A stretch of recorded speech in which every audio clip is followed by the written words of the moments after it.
Hello and welcome to another Cheeky Scientist news show. I am Isaiah Henkel, and today I want to start with a new article out in Forbes about how white-collar or skilled labor is contracting sharply, and this is expected to go down for years. Okay, specifically it talks about UPS drivers, this has been in the news lately, getting $170,000. Okay, now that's their salary plus a lot of benefits, but still for a lot of us coming out of academia, especially if you have a higher education degree, this is shocking. Right now, it's harder than ever before to get hired into the skilled labor market. And the reasons for this in the article are hyper-specialization, fewer job openings, right, of course, and then threats to job security such as AI. So a lot of the skilled labor and kind of that first band of skilled labor, you can call it entry level, but that's not quite right because they require certain certifications, higher education degrees, doctorates, and so forth. They're being taken over by AI, right? There's hyper-specialization, which means things are becoming more and more specialized. All of that means that all the unspecialized stuff is being done by AI. And then, of course, there's just fewer job openings overall, especially compared to the last couple of years.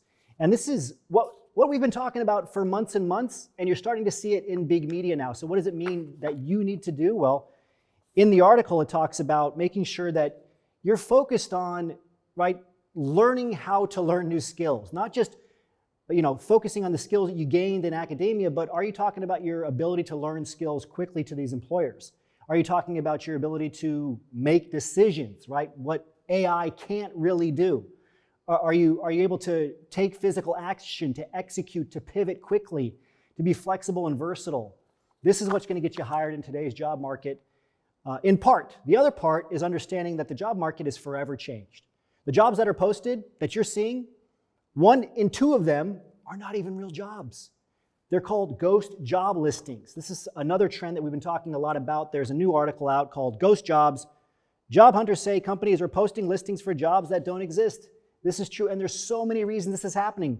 One of the reasons is it allows companies to show growth to their competitors, stakeholders, shareholders when there is none. There's more complex reasons as well. If a company lays off a bunch of people, they can post jobs for downgraded positions, and there's a variety of regulatory reasons why this is beneficial for them to do so. So they'll post these jobs for downgraded positions.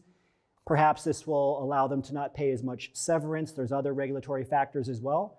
And then they'll slowly phase out those postings for those lower level positions.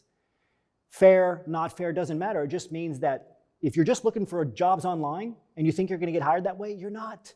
It's certainly going to be much more challenging than it was ever before. This article talks about data that's come out, and we've talked a lot about this. Studies of thousands of employers show that the employers themselves are saying, these jobs that we're posting, 60 to 70% of them, which is in this article, we have no intention of hiring anytime soon. Months and months later at the soonest. The same employers are saying at least 20% of these jobs, we have no intention of hiring at all. And other reports and studies that are referenced say up to 50% depending on the sector. So you cannot just keep uploading jobs online. And there's a behavior change that has to happen because you can hear this and say, that makes sense. I see that. I know it's happening. I'm getting automatic rejection same day. They must be ghost job listings. But we still think, oh, if this company's posting a job, that job's open. No, it's auto-refreshed. They're posting it to get access to free data, free information, free resumes, just in case. So they can build them up in case they decide to grow later, 6 months, 12 months from now. So you got to change the way you're thinking. And what I will tell you is if you're coming out of academia, you can't stay in academia. Things are only getting worse there. There's an article here that I wanted to discuss from Inside Higher Ed. PhD oversupply. The system is the problem. And this is not just for PhDs, but it's especially true for PhDs. There is an oversupply of people with degrees getting pushed out. Why? Because academia is only incentivized based on how many PhDs, how many doctors, how many people with master's degrees, how many people with bachelor's degrees they produce. They get funding based on that, not just from the government, but also just the tuition of people coming in. It's a business. They're trying to bring in as many as possible. So using PhDs as an example, there's well over 1,000 PhDs a day being produced. Think about that. It's over 365,000 per year. The numbers are staggering, and this is all around the world, especially in the US.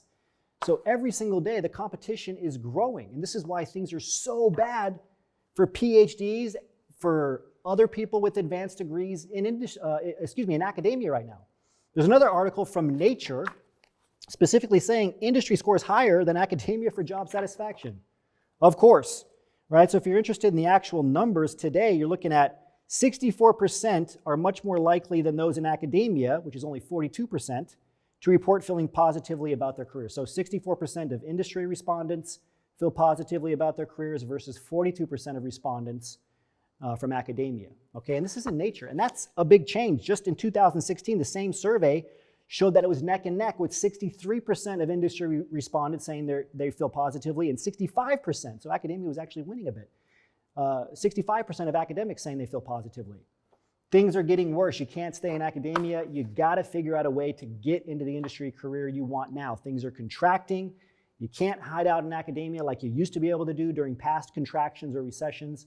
You gotta take your job search seriously now. So what can you do to get hired? Well, understand that the world has changed. There's AI that is working against you, and there's AI that can work for you. So I want to talk about a way to understand what employers are doing. So they're using AI to screen out as many people as possible.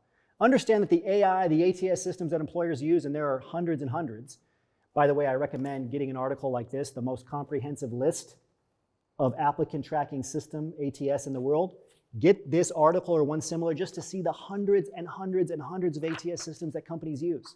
Most of them link up to LinkedIn Recruiter and pull information from that as well. And there's an ecosystem that shares data back and forth. And it keeps a visibility score of you, essentially a reputation score of you in the job market. So if you're applying to jobs, getting rejected over and over, or people are bouncing away from your LinkedIn profile because they don't see anything interesting, your score is going lower and lower and lower, making you less likely to get hired, less likely to get an interview in the future. So don't burn through your reputation score by just continuing to upload resumes to ghost job listings online. This article I like a lot. Expose ChatGPT resumes and uncover real talent using these 5 effective strategies. This is written for employers. So once they get a resume, if you get that call back, they're being told to focus on behavioral questions, the tough questions. Tell me about a time you violated your own ethics. Talk about a misstep that you made in the past. Talk about a conflict you had with a supervisor. Tell me about a disagreement you had with a team member. How'd you handle it? Those kind of questions to see if you really can do the job. Test candidates' skills with real-world scenarios. We're seeing a lot of really quizzes, like 3 detailed questions that you have to give back, as in like a take-home exam, before you can even get hired. Be prepared for that. Get creative with problem-solving exercises. Ask for work samples and references. We're seeing a lot more portfolios have to be submitted for all kinds of jobs.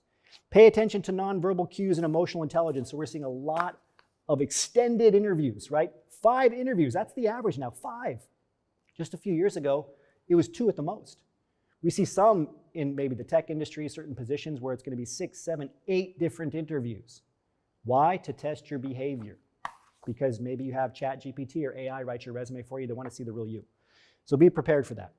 On the topic of interviewing, how to use LinkedIn's interview prep to land your dream job. If you're not using LinkedIn's interview prep, I highly recommend it. I like it. You go to the interview prep page. This article covers step by step what to do.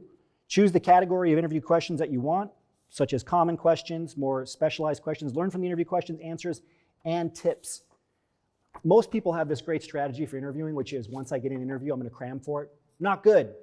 Test yourself, and then make sure you get in front of other people to test yourself behaviorally. How do you respond under pressure, especially on Zoom? I love this article in Flex Jobs. 9 video interview, Zoom interview tips to help you land the job. Okay, so we'll go through these tips quickly. Prepare yourself, of course. Be punctual. Test your technology. As in, be 5 minutes early into the Zoom room or into the WebEx room or into the Microsoft Teams room. At least 5 minutes early. Be there. You want them to see you there in the waiting room when they log on. Do not be late. Don't come right on time. Very important. Test the technology, the Wi-Fi. If you can't manage your Wi-Fi connection, why would they put you in charge of managing anything else? No excuses. And I wouldn't use Wi-Fi. I'd get a hardline connection. Get a hardline connection. They're going to pay you what? Let's say a $100,000 plus job.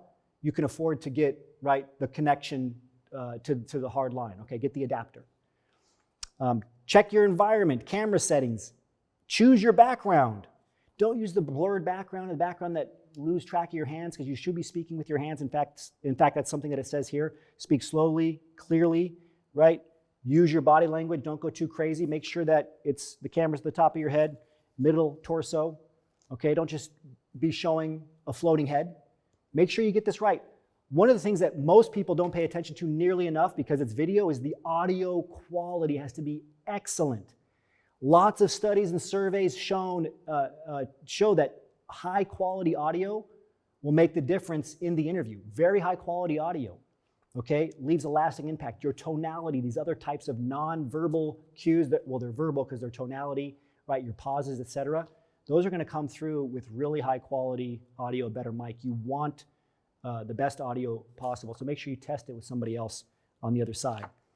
The unsung skill, too many IT leaders shortchange. I like this article. It's not just for IT though, and that's why I pulled it. You want to make sure that you're focusing on economy of communication. That's what it talks about, economy of communication. And this is verbally too. Most of the positions right now in this contracting job market, if they're going to hire you, they want to make sure you're a great communicator. They want to make sure they can take somebody who has a higher education degree, a highly skilled person for skilled labor, and put you in front of a stakeholder, an unskilled person, an executive who doesn't have your education level, and that you can communicate to them quickly using layperson's terms, right? So you can take something complex but simplify it. Economy of communication, a great skill to put on your resume. And I'm going to end today with two things. One, the happiest way to change jobs. This is a very interesting article. It's in The Atlantic. Again, the happiest way to change jobs. It talks about how people rank their current job on a scale of 1 to 7 at a 4.5 before they change careers. Then they rank it as a 6 out of 7 right after they change careers, but it goes back down to a 4.5 just 6 weeks later. So understand, whatever career you're getting into, right, there's going to be this peak period. You're going to enjoy it, and then your satisfaction is going to go down a bit. It'll be higher in industry than in academia, but you have to understand that, and it talks about this in a way that will help you manage the emotional stress of the job search easier, right? Manage your expectations in the job search, and I would say manage your thresholds, and that's what this article is really about.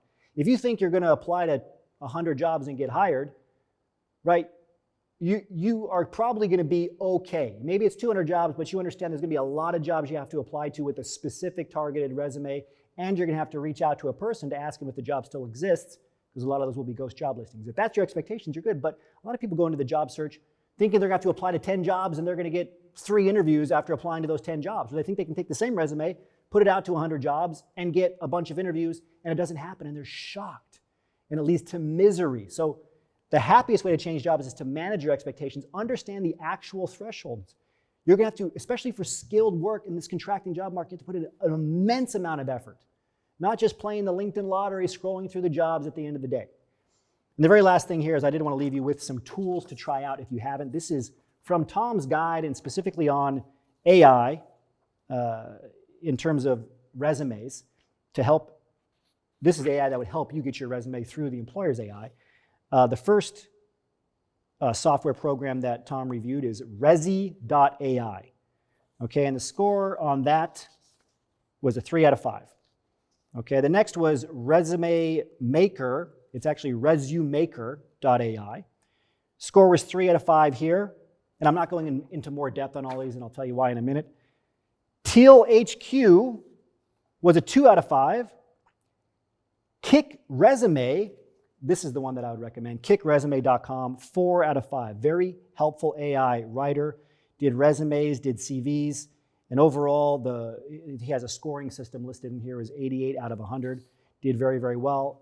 Same score for ChatGPT, 4 out of 5. But importantly, for ChatGPT, he had to iterate multiple times. So, write a resume for this job posting. Okay, rewrite these bullet points again, rewrite this section again to make it better and better before it became a 4 out of 5. This takes us to the end of today's news show. Stay current and stay on the cutting edge of your job search and your career.